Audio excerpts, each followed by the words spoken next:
दोस्तों रिलायंस पावर की बात करें तो कंपनी ने क्वार्टर थ्री की रिजल्ट की डेट का ऐलान कर दिया है। क्या है आगे की संभावना? वैसे स्टॉक में आज हल्की सी गिरावट देखने को मिली या यूं कह सकते हैं कि फ्लैट क्लोजिंग हुई है।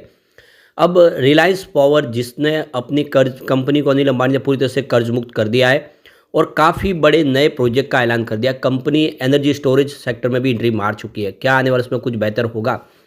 साथ में यहाँ पे हम जयप्रकाश पावर वेंचर्स लिमिटेड की बात करें तो कंपनी का रिजल्ट आने वाला है हमारे सामने। उसके पहले क्या संभावना बन रही है? स्टॉक में तेज़ी बनी है निचले लेवल से, क्या कुछ बेहतर उम्मीद दिखाई दे रही है? साथ में ट्राइडेंट लिमिटेड को डिस्कस करेंगे।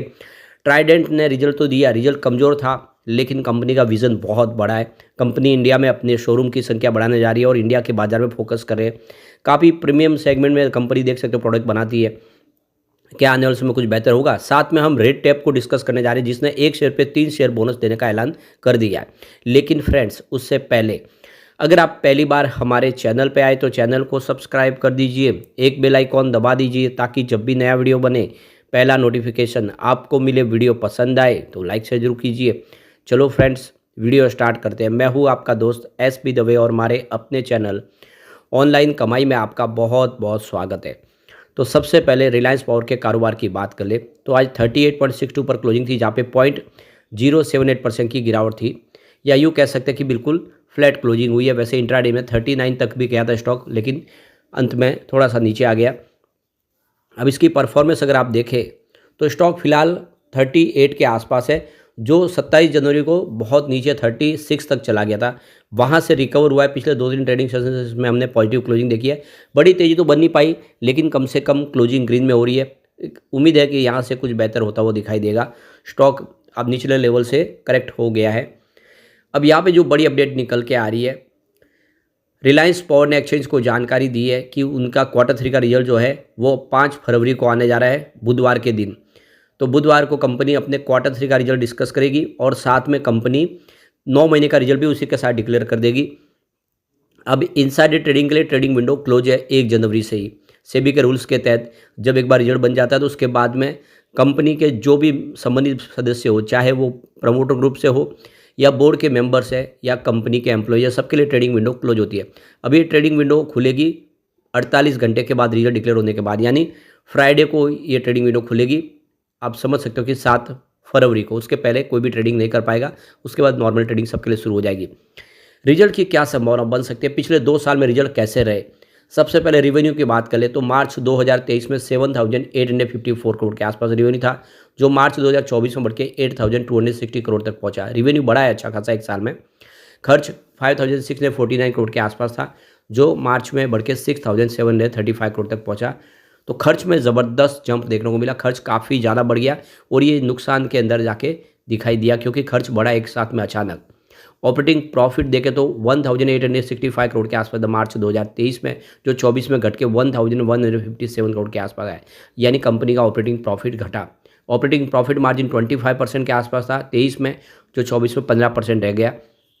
यहाँ पे अदर इनकम 340 करोड़ की थी मार्च 2023 में, जो 24 में 368 करोड़ के आसपास रही।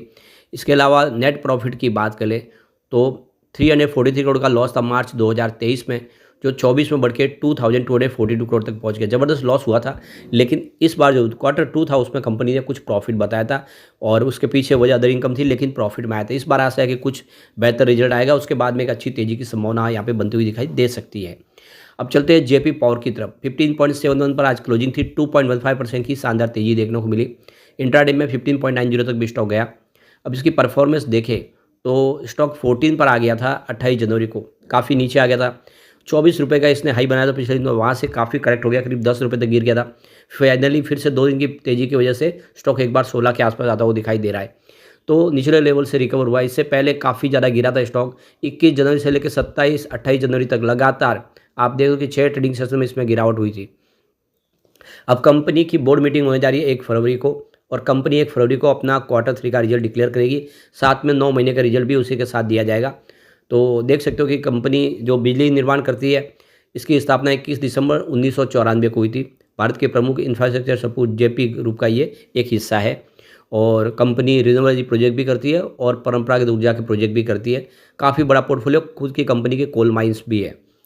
यहाँ पे रिजल्ट की बात करें तो पिछला रिजल्ट मिला जुला था। रेवेन्यू की बात करें सितंबर में तो 1.23 थाउजेंड करोड़ के आसपास था, जहाँ पे 9.14% की ईयर ऑन बेसिस पे गिरावट देखने को मिली। नेट इनकम 182.66 करोड़ के आसपास रही, जहाँ पे 166.04% की ईयर ऑन बेसिस पे ज़बरदस्त जंप देखने को मिली। और नेट प्रॉफिट मार्जिन की बात कर ले तो 14.89% रहा, जहाँ पे 192.53% की ईयर ऑन बेसिस पे शानदार जंप देखने को मिली। तो प्रॉफिट में ज़बरदस्त जंप थी, रेवेन्यू हल्का सा कम हुआ था। इस बार आशा है कि रिजल्ट बेहतर होगा, तो मेरी अच्छी उम्मीद की जा सकती है, क्योंकि कंपनी का बिजनेस काफ़ी शानदार है। कंपनी आने वाले समय सोलर विंड प्रोजेक्ट में भी अपनी अपॉर्चुनिटी तलाश रही है। ऐसे में आने वाले समय में कुछ संभावना काफ़ी अच्छी दिखाई दे सकती है। चलते हैं ट्राइडेंट लिमिटेड की तरफ।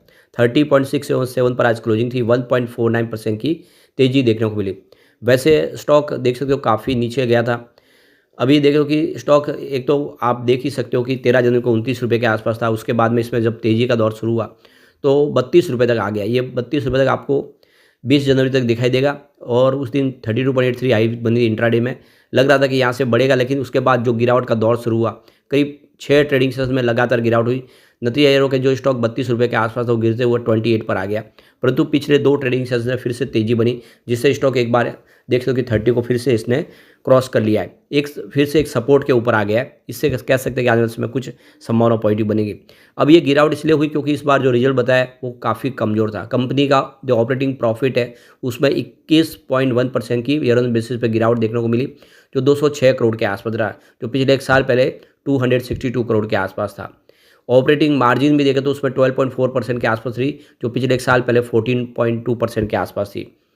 इसके अलावा रेवेन्यू देखें तो रेवेन्यू में 9.18% की गिरावट देखने को मिली, जो देख सकते हो कि 1667 करोड़ के आसपास है, जबकि पिछले एक साल पहले ये 1835 करोड़ के आसपास था। तो कंपनी का प्रॉफिट भी गिरा और रेवेन्यू भी गिरा। और कंपनी ऑलरेडी बहुत दबाव में है, क्योंकि 53% बिजनेस एक्सपोर्ट से आता है और एक्सपोर्ट का कारोबार इस समय काफ़ी ज़्यादा ठप है। टेक्सटाइल सेक्टर दबाव में स्थिति में है, जब से जियोपॉलिटिकल टेंशन शुरू हुई, इन्फ्लेशन की प्रॉब्लम हुई। लेकिन आने वाले समय स्थिति सुधरेगी। कंपनी अपने दूसरे जो केमिकल का सेगमेंट उसमें भी अपनी कैपेसिटी को बढ़ाने जा रहे हैं। पेपर डिवीजन में भी अपने कारोबार को बढ़ाएंगे। और सबसे जो बड़ी बात है कि कंपनी इंडिया में शोरूम की संख्या बढ़ाएगी। इससे आने वाले समय स्थिति बदलेगी और ट्राइडेंट कमाल कर सकते हैं। ट्राइडेंट जो कोविड काल में एक मल्टी बैगर साबित हुआ था।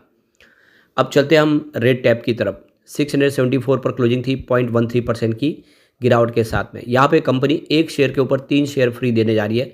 और यहाँ पे देख सकते हो कि कंपनी की रिकॉर्ड डेट भी आ चुकी है हमारे सामने। तो 4 फरवरी 2025 की रिकॉर्ड डेट है। उसके पहले अगर शेयर आपके डीमेट अकाउंट में होंगे तो बोनस का फ़ायदा मिल जाएगा। यानी इसके बाद एक शेयर है उसके 4 शेयर हो जाएंगे।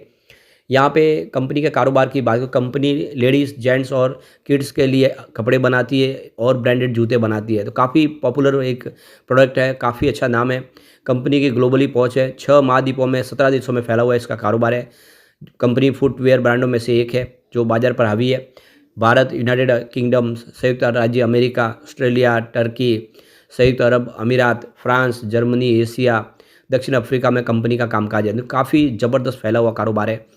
यहाँ पे कंपनी के रिवेन्यू की बात करें, सितंबर 2023 में 327 करोड़ के आसपास था, जो सितंबर में 419 करोड़ के आसपास रहा। जून में 444 करोड़ के आसपास था। तो revenue quarter on quarter basis पे गिरा, लेकिन ईयर ऑन बेसिस पे रिवेन्यू बढ़ते हुए दिखाई दिया। प्रॉफिट की बात करें तो सितंबर 2023 में 27.74 करोड़ के आसपास था, जो सितंबर 2024 में गिर के 25.07 करोड़ के आसपास आए। और जून क्वार्टर में 30.64 करोड़ के आसपास आया। तो प्रॉफिट गिरा है, चाहे आप क्वार्टर ऑन क्वार्टर बेसिस पे देखें या ईयर ऑन बेसिस पे, लेकिन लगातार कंपनी प्रॉफिट में बनी हुई है।